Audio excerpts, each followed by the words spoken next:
Senator Ayotte, straight to you. Several weeks ago, this question came up. Should we keep the U.S. aid flowing to Egypt? You said yes then. Have you had a change of heart now? Well, I think, David, in light of recent actions, we tried to give some time to the administration. They obviously tried to get the military government to not crack down in a violent way, to restore democracy, to move to elections, to release political prisoners. They've ignored all of those requests. And now with the recent violent crackdown, I do not see how we can continue aid. I believe it must be suspended because, unfortunately, I think the military has gotten the impression, and particularly with what the president not asking for aid to be suspended when he spoke this week, that whatever they do, we will continue our aid. So I do support suspending aid at this time. So you talk about the change of heart because you've given them a little bit of room and they haven't responded. The Egyptian military closely allied with the U.S. government, but they're not listening.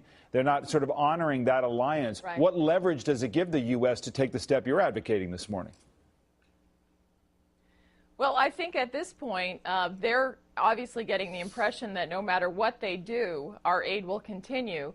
So we do need to exercise our influence by saying we're going to follow the law, particularly in light of your recent violent crackdowns, suspend aid until you restore democracy, until you move to an inclusive process for elections and obviously a new constitution that allows all people to have a say in it. To respect people's rights. I think that's what we have to do at this point. We've tried to go down a road to get them to do the right thing. They're not doing that.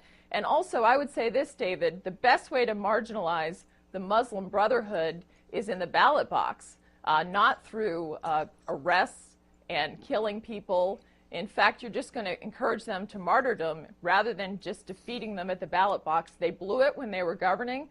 And if we go to a democratic process, if the military does that rather than taking this over in the power grab they're involved in right now, then the Muslim Brotherhood can be defeated through the democratic process. So, Senator